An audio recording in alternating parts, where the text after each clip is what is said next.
Est-ce qu'il y en a qui veulent intervenir pour compléter ou interroger Cécile sur quelques points qu'ils souhaitent développer? Oui, Pierre. Moi, je vais juste compléter. Dans le petit film qui est diffusé, on parle de service écosystémique, je crois, mais il y a également un service écosystémique majeur, celui de la biodiversité, qui n'a pas été intégré au montage. Donc, en l'occurrence, c'est vraiment dans la démarche naturelle libre, le service écosystémique au cœur qui justifie un petit peu toutes les attaques. Ce qu'on peut dire aussi, c'est qu'il y a un film qui est un peu plus long d'une douzaine de minutes qui présente toute la démarche aussi, qui a été tournée tout au long de la démarche. Tout ça est sur le site, Tourbière Parle-en, sur le site internet du parc.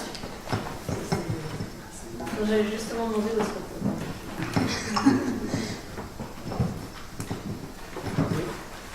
Oui, avec l'épisode de c'est très bien, c'est super. Je voulais simplement replacer ça dans un contexte plus large.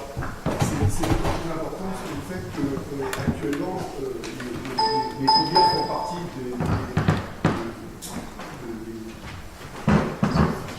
Les tourbières font partie des zones humides qui, en France et dans l'Union européenne, malgré toute la batterie de règlements, de lois, de directives qui sont censées les protéger, régressent.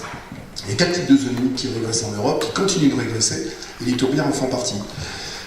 Donc il est plus qu'urgent, effectivement, de sensibiliser les gens, parce que je crois que c'est d'en bas que ça viendra plutôt que d'en haut, parce que ce qui arrive de Bruxelles, de Paris, effectivement, quand ça arrive dans ces alliés, c'est plus appliqué, on le sait bien, et c'est partout pareil, ou mal appliqué. Donc c'est très bien que ça vienne de la base. Alors évidemment, c'est un travail qui est très long, de sensibilisation, etc., mais il y a une évolution qui est positive. En tout cas, il faut aller vite, parce que la régression de ces milieux est considérable, d'autant plus qu'en France, l'essentiel des tourbières ont été fortement malmenés par l'homme. La plupart sont dans un état un peu difficile. Donc ça, c'est très important.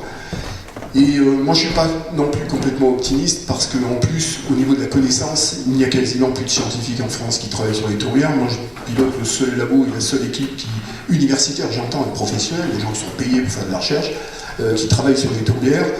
Et on n'est pas nombreux, et de moins en moins. À l'échelle nationale, il n'y a pas grand monde. On doit être la majorité doit être ici. Il y a Philippe Jules, il y a Virginie Vian, qui a travaillé aussi à une époque au moins là-dessus sur les tourbières. Olivier Manville, qui est un remarquable connaisseur des tourbières, vient de partir à la retraite. Ça ne veut pas dire qu'il n'a rien à faire, mais bon, quand on est à la retraite, on ralentit plus, on n'est plus dans le réseau institutionnel, on ne publie plus, etc.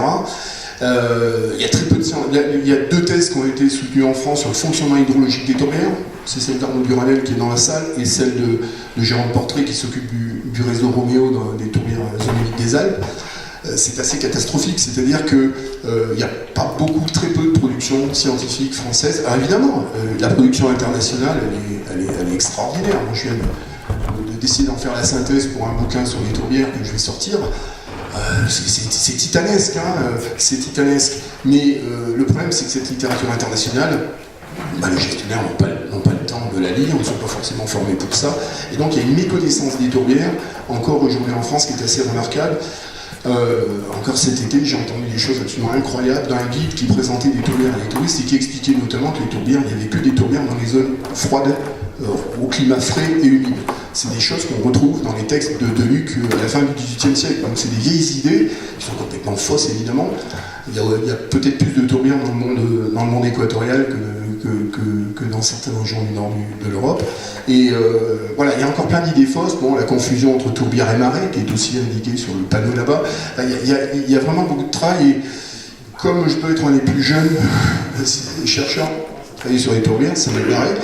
Parce qu'ensuite, étant donné que les postes de professeurs et de jeunes chercheurs ne sont pas remplacés lors des départs à la retraite, surtout pas sur ces thématiques-là, c'est assez mal parti. Donc oui, l'espoir, c'est peut-être justement ce travail de terrain de base, et puis voilà. Merci pour les encouragements et bon courage pour la recherche.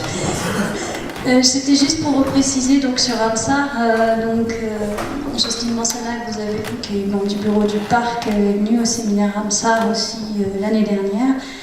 Et donc en avril dernier, les élus du parc ont voté une motion pour qu'on travaille sur une candidature Ramsar sur les tourbières du Césalier et de l'Artense, et sur les lacs aussi, parce que c'est une autre spécificité de notre territoire, le naturel.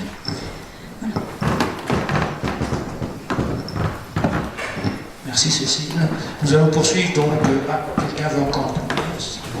Dernière intervention.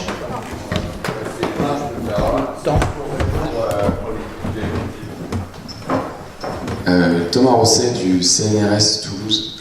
C'était juste pour rappeler que les tourbières ne sont pas une chose réservée peut-être à l'université de Saint-Étienne. Bon, il y a pas mal de gens qui travaillent sur les tourbières à Toulouse, il y en a aussi à Rennes, il y en a aussi à Orléans. C'est pas un sujet mort en France, alors je sais pas. En tout cas, je sais pas quel est votre point de vue, mais en tout cas j'ai l'impression qu'il y a pas mal de publications qui sortent de France, notamment par des jeunes chercheurs. J'espère en faire partie, je dois en déposer un la semaine prochaine. Je pourrais vous l'envoyer.